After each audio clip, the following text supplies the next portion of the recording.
In this chapter, we're going to be talking a lot about the color scopes. Now, before we dive into what color scopes are, I want to take a second and just kind of solidify why we need to use these, because it is a little bit of technical stuff to learn. And if you're like me, sometimes you wonder, is this even worth my time? So here on the right, these are some typical color scopes. And what these really are ways to measure what kind of colors are actually in our shot in a technical way. If this looks super intimidating right now, don't worry about it. We're going to walk through all of this, but really what we're looking for is to measure different aspects of the colors in our footage, from how bright or dark something is, to what kind of color cast it has, how bright the colors are, whether they're warm or cool, all of those things.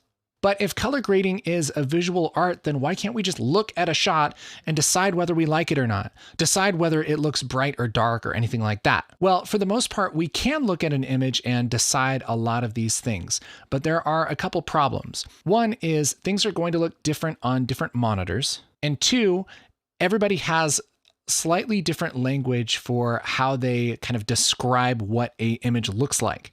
Here we have three of the same image, tinted different colors, and it might be pretty easy to tell when these are side by side that one is blue, one is yellow, and one is more kind of white. But when they're not side by side and you don't really have anything to compare it to, it's really easy for your eyes to kind of start playing tricks on you.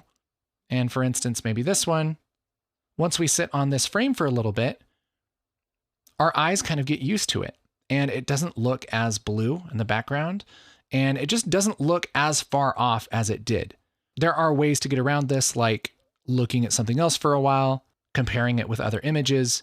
But for the most part, if you were just looking at this on your monitor, you might not guess that this is tinted blue 100% of the time.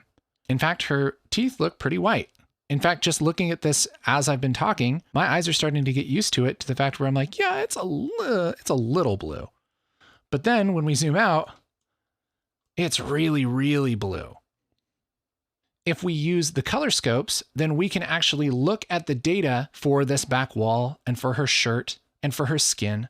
And we can tell without having to rely on our eyes or our environment that everything is tinted a little bit blue. Same thing over here. Pretty easy to tell that one of these is yellow until we zoom in and that's the only thing. And then after a while, slowly your eyes start to get used to it, and it looks less and less yellow. Now you may look at that and say, I don't know, it looked yellow the whole time. Maybe so. With an extreme example like this, you might be able to tell, but when you're in the middle of a color grade, you don't want to rely just on your eyes to tell if something has a color cast or not, or whether it's too bright or too dark. And then the big question is, why do we care if something is white or not, or tinted or not tinted? When we're making movies, it all comes down to communication. What we're creating with our images, we want people to understand when they watch it. If we want a movie to feel bright and happy and kind of warm, we want to make sure that our colors have these warm tones in them. If we want it to feel clean and crisp, maybe we want this more kind of neutral palette. If we're wanting things to feel a little bit cooler, maybe a little bit more harsh, we might want to put some cooler tones into the image. And the only way to really know for sure if you are doing that in a way that's going to reproduce well on most people's monitors is to measure it.